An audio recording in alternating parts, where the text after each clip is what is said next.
Hello everyone, আসসালামু আলাইকুম। Welcome করছি মাই ব্লগে। সবাইকে স্বাগতম। কী অবস্থা, কেমন আছেন সবাই? এখানে অনেকগুলো শুকনো চালের গুঁড়ি নিয়েছি। এখন এগুলোকে গরম পানি দিয়ে আমি আটা করে নিব। ভালোভাবে আগে ঠান্ডা পানি দিয়ে মতে নিয়েছি, তারপর গরম পানি ঢেলে দিয়েছি। এরপরে অল্প অল্প করে পানি দিয়ে নেড়ে ছেড়ে নিব। একসাথে পানি দিব না, হয়তো পাতলা হয়ে যেতে পারে, যার জন্য অল্প অল্প করে ঘন ঘন পানিটা দিয়ে নাড়ে নেড়ে বোঝা যাবে যে এখন কতটা পানি লাগবে। তো এইভাবে করে আমি একটু একটু করে দিয়ে পুরোটা আটা কমপ্লিট করি।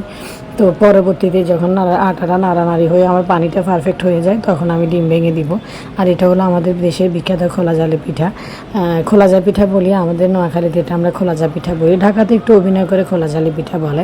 তো যাই হোক, দুটাই ঠিক আছে, একটা খোলা জা পিঠা, একটা খোলা জালি পিঠা। আসলে জালি জালি হয়, এই জন্য এই পিঠাটাকে খোলা জালি পিঠা বলে। তো যাই হোক, এখন আমি এইভাবে করে একটু একটু করে পানি দিয়ে নিচ্ছি। মানে এই আটাটা করতে বারবার অল্প অল্প করে পানি দিয়ে দেখতে হয় কতটা পানি লাগে। একসাথে পানি দেওয়া যায় না, একসাথে পানি দিয়ে আটাটা কমপ্লিট হবে না। তো যার কারণে প্রথমে ঠান্ডা পানি দিয়ে মেখে পরে গরম পানিটা একটু একটু করে দিতে হবে।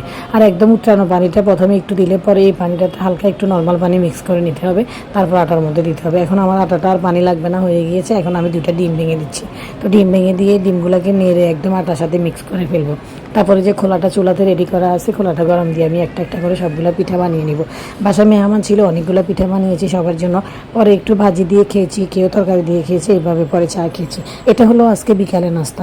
আমার বিকালে নাস্তার আয়োজনের পাশে থাকবেন। আমি বিকেলে আজকে খোলা জালি পিঠা বানিয়েছি। অনেক সময় অনেক কিছুই বানাই, মন চাইলে ভিডিও করি, না হলে করি না।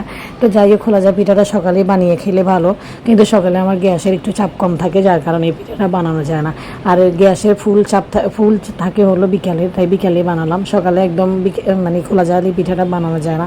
খোলা জালি পিঠা বানাতে গেলে গ্যাস ফুল লাগবে, না হয়তো খোলা থেকে পিঠাটা উঠে আসবে না। তো যাই হোক, এইভাবে সবগুলো পিঠা বানিয়ে নিয়েছি। কেমন হলো? আসসালামু আলাইকুম। Thanks for watching. আল্লাহ হাফেজ।